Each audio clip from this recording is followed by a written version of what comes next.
Are you Okay, really kom ons going bid. up We'll say, or where's going Pastor? down? Where's Pastor? I can't find him. Man. You won't even worry about it. You won't even worry. Okay, kom ons bid. Lord, we want to thank you for your presence here. Ons wil dankie sê dat jy in ons teenwoordigheid is. Lord, we gather together because of your grace, your mercy and your unconditional love. Dankie dat jy ons onvoorwaardelik liefhet en die genade elke dag saam met ons is. Lord, when we listen to this word, let you be glorified. This is about you and nobody else. We give you all the glory and the honor for bringing us together. Be with everyone that's not here. Bless them. Father, be with them, strengthen them, and bless this meeting that we are gathered together as a family as well. In Jesus' name, amen. I was actually driving on the road and I saw a sign. I saw it yesterday as well, and we saw it while we were driving. And I was thinking back on my younger days. Ek het gedink aan my vroeër dae. As jy altyd 'n bordjie gesien het wat sê kermis of bazaar, dan onmiddellik het jy gedink aan all the stalls. My first, yours is pancakes, mine is curry and rice. Yesterday I drove into the old age home and they said they had a bazaar there. The first thing I went to go and check is if there's curry and rice being sold. And they didn't have any food being sold. It was clothing and stuff like that. So it was a boring one for me because I always go for the food, cars, motorbikes, and Bible stuff. That's all I go and check out. And then spanners. So yeah, that's our men's shopping list. The women's shopping list is every shop, everything. Check out everything on a shelf. But understand, when I saw the sign that says on the 5th of July, now I'm doing some advertising as well. On the 5th of July, it's got this big fete or bazaar at the NG Kerk somewhere. I don't know which NG Kerk. And It's by Rocky Bay, maar die NG Kerk. Oh, the NG Kerk is coming to do it there. So obviously then I thought about something. If you go to a bazaar, we mentioned it now, you get these stalls that attract your attention. And they've always got these big signs that tell you, it actually says, come in. There's nice stuff in here. And I was thinking about that. And then it came up to me, the part in the Bible where God shared with me that you get to a Y junction in your life. And that Y junction, Jesus mentioned this in Matthew, Mark, Luke, and John. He says, it's the two roads. The one is narrow and the one is broad. He says, but the narrow one, very few will get there. Very few will choose it. And I actually put the two pictures together of the bazaar. Ek het die twee prente by mekaar sit van soos om by 'n kermis te wees. And I saw on the broad one, that's basically your choices in life. Are you going to choose the narrow road, which is actually boring? When you look at it in the beginning, it is boring. It's lonesome. You don't see all this glitter and glam in it that invites you in. And when you look at the broad road, right at the entrance, it looks like Carnival City. If you come from far, you can see this one road and it attracts your attention. But right at the beginning of the road, you've got these signs that are illuminated, that staan so uit, dit trek jou aandag. En dit sê, kermis, hier, kom in. The other one is on the same premises, but it's boring. It looks nice and clean, but that's it. The other one is decorated with all these lights and people sitting right at the entrance and making a noise and having a party and enjoying themselves. And then you get to this junction. Dan kom jy op hierdie split van die pad. And you have to make a choice, right or left. Now, with people being visually inclined, you don't buy something on Shein unless you like the picture. You never knew about it until you checked out the picture, am I right? Yeah. If you get a picture there of a see-through shirt, you can't see anything on it, what's your first notion? Nee, dis boring. Hoekom sal ek dit koop? Jy soek ietsie wat mooi is. Me, when I buy a shirt, I want something that gives either a message or is very colorful. I like people to notice it. And at the beginning of this broad road, they've got this heck of a makiti with these signs that are illuminated, lights are flashing, and people are drinking and having a party and enjoying themselves. It's a lot of noise, which immediately draws your attention to the left side. I understand now why they call everybody that's right, the right. Okay, you see overseas on YouTube and stuff. The people that are Republicans are called the right. The others are the left. Now, on the left, you've got this road going up that's illuminated and got this party and everything. And it just attracts your attention. Dit kry jou aandag oor hoe almal aangaan. En outomaties as mens is jou geneigtheid nuuskierigheid.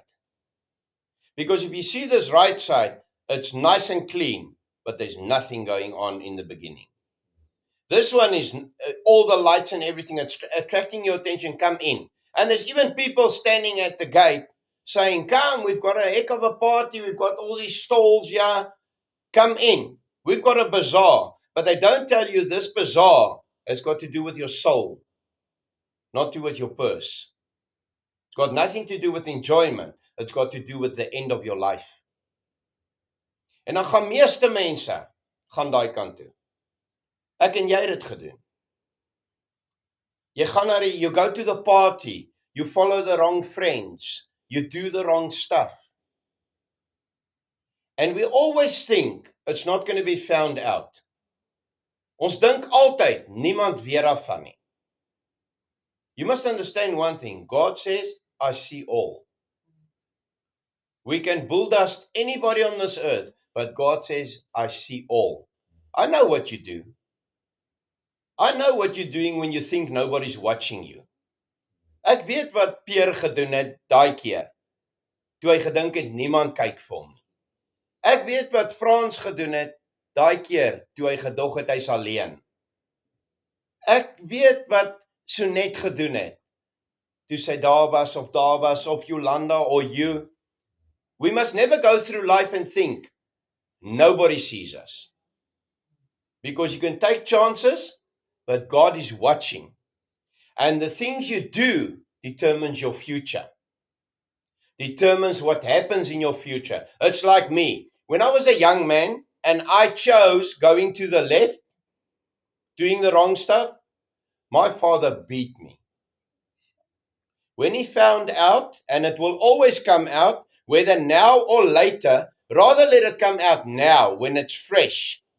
But when it festers and it becomes a bigger sin, because a person that gets away with stealing will start stealing bigger and more. A person that gets away with, let's say, smoking one cigarette will start smoking a packet a day. A person that starts drinking one dop will start drinking a bottle a day. Oh, I'm not talking about you. I go, no, it's not you guys. But I didn't stop by drinking one glass of liquor. When I opened the top, it was flattened. I had police boots on. You never remember, Frans, those brown ones? I never wore these Morphe boots, these boots that they wear today. We wore those brown steel tip boots. Do you remember them? We used to bone them and they shined. Now, if you open the bottle of rum, I used to take the top and I put it on the ground and I flatten it because that top is not going back on that bottle until we throw away the bottle. So net gedra jou, ek try preek. But understand? So you never stop there. One. That's why the Bible says choose nicely. Choose in your life nicely. Because what you choose becomes your lifestyle. You see, you don't start watching pornography. You start by getting a glimpse. Then you start by getting interested in it. Then you start getting addicted to it that you can't be without it. And the problem with that is that mold that you get taught in those pictures, you want to bring home. And that becomes the problem. Because your wife is not the OnlyFans model. So there's a problem. Any sin starts off small, but grows, and if it gets hold of you, it becomes your lifestyle. Now, Most people choose, I haven't even gotten to the entrance of this road yet, but now they enter into this left road. And on this left road, it's got all these stalls like by a bazaar. The noise is, first of all, I imagined when I was watching going into the left side, I imagined the first stall was something about money. Because when you're young, what do you think? I want to get a job, make some money. The first stall was something where they were gambling. Hulle het gedobbel om vinnig geld te maak. All the stuff that wanted riches very quickly. I get youngsters today that say, I don't want a job, won't do a job for 6,000 Rand a month. They want to immediately get 30,000 Rand a month, starting off because they want plenty of money quickly. Lots of people look for quick fixes on their finances. And it takes you in the wrong direction because as quick as it comes, that's how quick it goes. So the first stall I saw was this place with gambling machines and all this stuff and lotto and all this stuff and getting people attracted in. Come here, we're going to get you rich so that when you enter this bazaar, you've got enough money. When you enter this left path of life, you've got enough money to spend on the other stalls that are here. And the next stall would be a stall where the prostitutes are standing. The next stall is a stall, all the sins that Peter and Paul, this whole road is paved with stalls next to it, but the road itself is falling apart. It's a difficult road. It's like South Africa, it's got potholes everywhere. The right side was beautiful, but it was boring. You see, to walk the path of God is sometimes being alone. Yeah, it never had all these people inviting you in. It's a choice. You choose left or right. Every choice in life is right or wrong, left or right. Now, you walk up this path and they want you to make money, the easy way. They want you to spend that money on the bottle store, on the prostitutes, on all the sins that Paul and Peter are writing in the Bible. There's stalls for everything, attracting your attention with nice bright signs that say come in. And every now and then, you become the son in Luke 15 that falls a bit. Every now and then, God will allow that you fall so that you can think for just a second, forget about the noise and think. And at that point, most of us look to the right. The right is always right. That's why they call them right. Okay. Like Donald Trump, he's on the right. He's right. Okay. So if you look at that point where you fall, our government is always left. We never look left. Please, if you go there, you're going to sink with them. But then at that point, it gets quiet. You've just visited the store with the prostitutes. And then at that point, you fall and you look right and you see this door. It's blood red. But there's a trick to this door. You have to walk up to this door and you need a password. I actually got this now when Gladiator was talking to me. You at every door, every time you walk up this road, when you fall, have you gotten to places where you were busy with the wrong stuff and you've fallen? You feel I'm alone. Nobody's with me. I don't have friends. That's the place where you look to your right and you see this red door. And you need to walk up to this door. And you need to knock. But the door only has one knob. Every door, when you look to your right, that goes to this boring path, has a knob on your side, not on the other side. So the person talking to you on the other side can answer you, but they can't help you. So you get to this door, and you've just realized, I'm busy messing up my life. Ek mors nou my lewe op hier aan die linkerkant. Ek het nou net soveel geld gemors hier by die prostituie, by die drankwinkel, by die sigarette, by alles. Nou gaan jy na hierdie deur toe en jy klop aan hierdie deur en hier, the sweetest voice says, "Hi, can I help you?" And you say, this is where the choices come in. You say, I'm sick of what's going on behind me. I want to go see what's here. That place is always open, but you need the password. You see, at the beginning, you could have just walked into the main entrance, but you messed it up by not walking in the first place. But along this way, you fell. You walked up to this door, and the most beautiful voice speaks to you and says, "Hi, can I help you?" You already know who's knocking. And you say, "I want to go there." He says, "Give me your password." Now I'm going to ask you the question. You were standing at that door. Tell me the password. Q, what do you think's the password? Jesus. The child got it right. You see, this blood red door symbolizes the blood of Jesus Christ. And he's standing on the other side. Jesus is standing on the other side. And he's speaking with the softest voice. And he says, "You want to come in? Yeah, you should have chosen it there. You want to come in? Yeah, what's the password?" Two things has to happen. You need the password and give it to him. Secondly, you need to turn the knob and go through the door. Revelation 3 verse 20 says, "I stand at the door and knock." It doesn't say he will open. It says, if you open the door, I will have communion with you and spend your life with you. Well done, son. Well done, Q. You need to open that door. Walk out of this part of the left-hand side. So everybody on the left, please go back to the right. You're wasting your life. You with all the stupid people. I don't say it.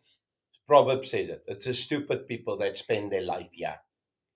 And all you see is right on the heel of this road, where all the stalls are with all the glitter and glam.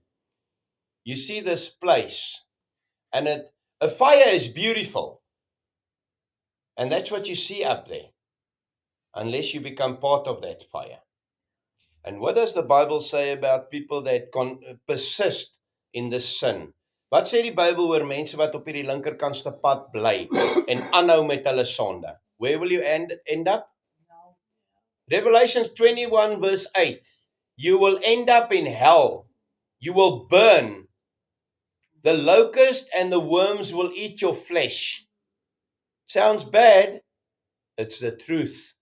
So at every stage in your life, it doesn't matter where, if you get to a point where you were busy with nonsense and you just look to the right, you see that red door, walk up to that door, accept Jesus Christ as Lord and Savior, open the door to Him, and He will put that behind you.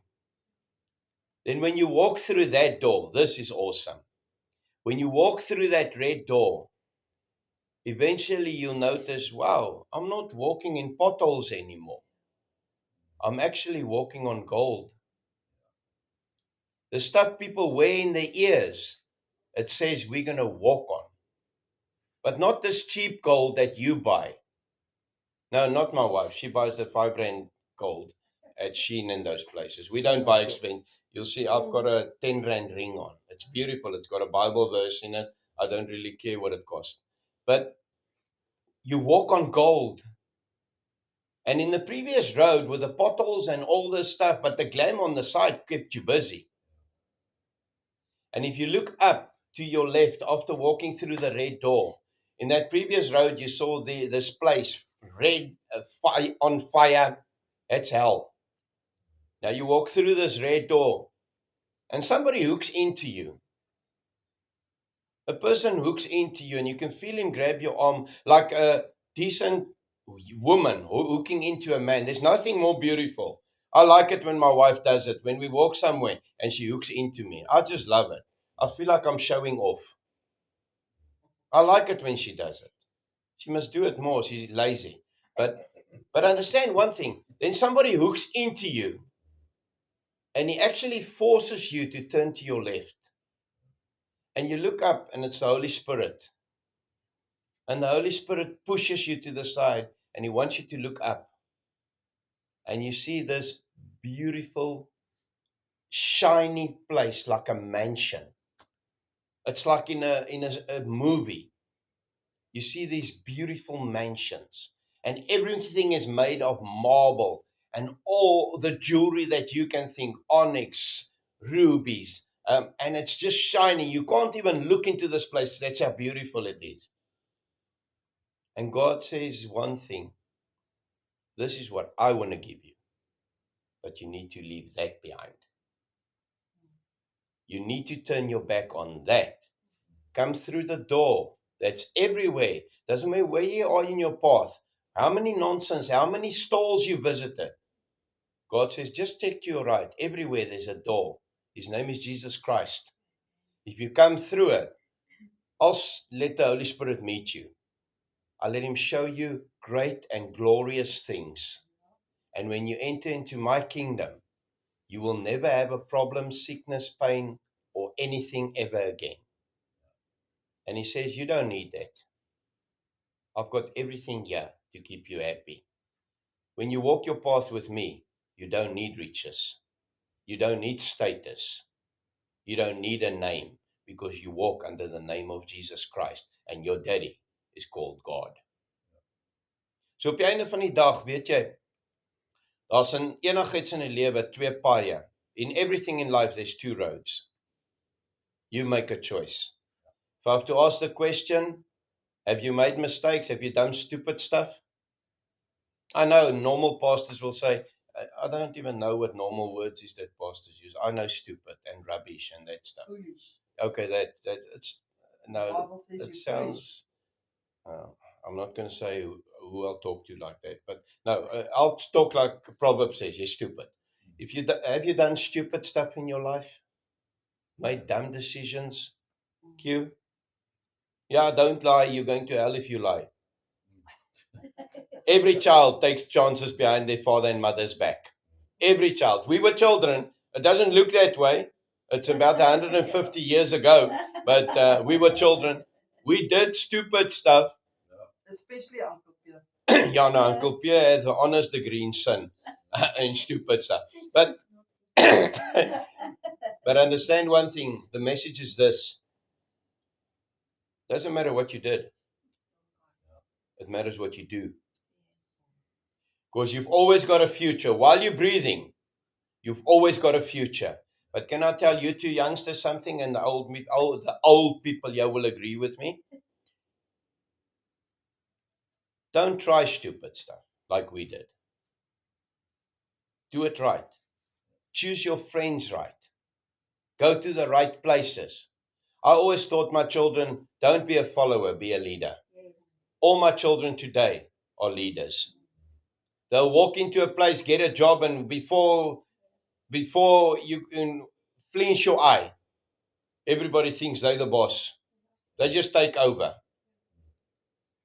Be a leader in life, not a follower. Wees 'n leier. Loop voor. Weet jy wat is die lekker ding van voorloop?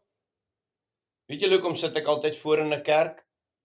Niemand kan jou aandag aftrek nie. As jy voorloop, niemand kan jou aandag aftrek nie. Nobody can draw your attention with what you have to see.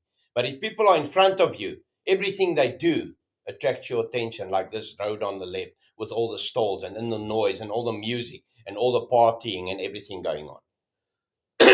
If anybody ever tells you, like on the beginning of that why, when you see this boring road, God's not going to attract your attention by drawing you in with worldly stuff, by the glitter of the world. He wants your heart to make a choice to walk there. Then when you walk that path, eventually you see the floor change. Jy sien die pad verander. Hy verander van 'n normale pad na goud toe. Then you realize, well, this is actually getting nice walking the path with God. This is getting nice. And then you'll see people meet you. Now imagine this, eh? Imagine you walk on these gold streets and a guy walks up to you. And Q, you guys, he's got a slingshot with him.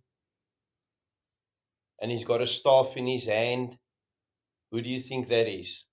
Who killed a guy in the Bible with a slingshot? Well done, David. And David comes up to you and he says, how's it, bud?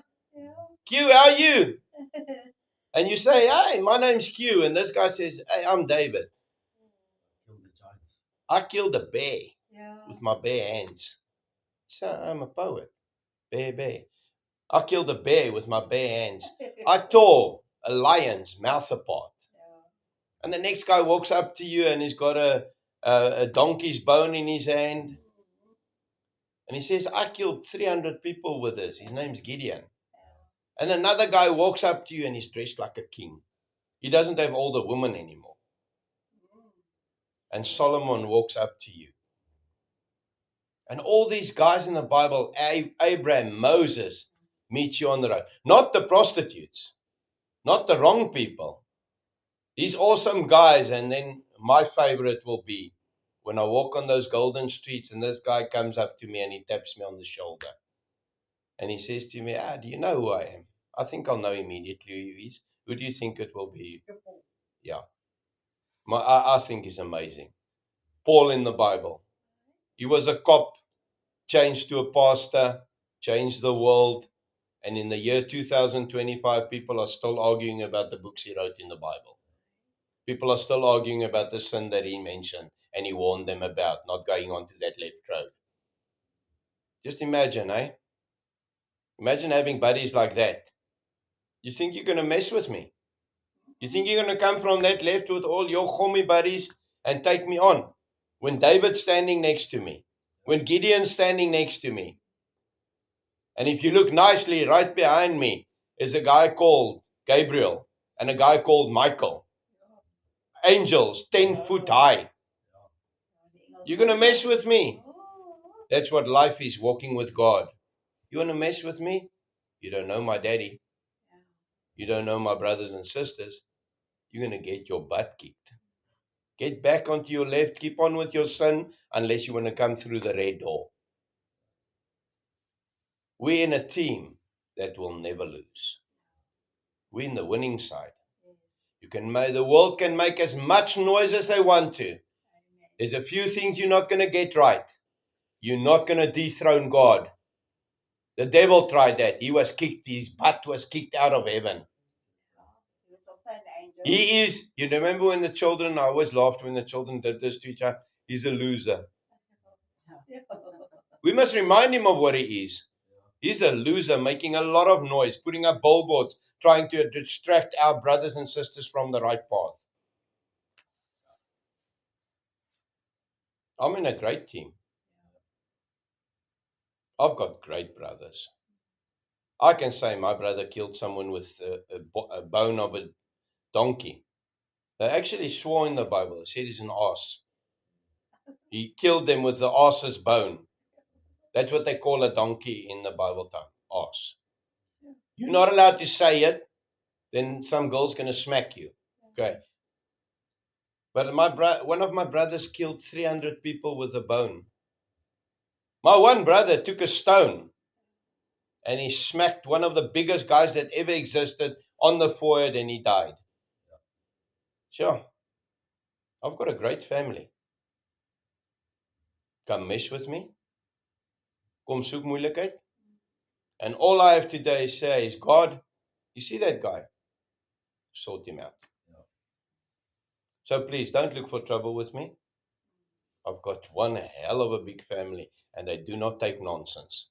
If you don't know your place, they'll put you in your place. But they'll put you in your place in such a manner that the Holy Spirit can meet you and bring you to our side. Bring you to the right so that you come right. So the message is, come right. Let's pray. And Pastor, before you pray, one angel killed how many? 150,000. In one night. He killed 100. Okay, let me tell the youngsters the story. The angel was standing, and I think it was Gideon. Gideon was standing. I'm under correction. I could be wrong. So yeah, whoever wants to investigate me and get something wrong on me, check this one out. I might be wrong. But one of the prophets in the Bible, one of the people that were chosen by God, I think it's Gideon. I think I'm right. But he was standing, and eventually he had to fight against all these people, and there were thousands of people. And he said, no, open your eyes. And as he looked back, one angel was standing behind him. And that angel went and killed 150,000 men. They were laying all over the place. 150,000. So, never think when you're facing numbers that you're the odd one out. If you pray, God's on your side. You're not the odd one out. Let's pray. Lord, we want to thank you for the message. We want to thank you for your wisdom. We want to thank you for every ear that's listening to this message. Dankie vir die boodskap en elke oor wat dit gehoor het. Lord, but most of all, your word says, be doers of the word, not hearers. Blessed is the one that does, not hears. Help us to take your word, make it part of our lives, Father, and bless you with that.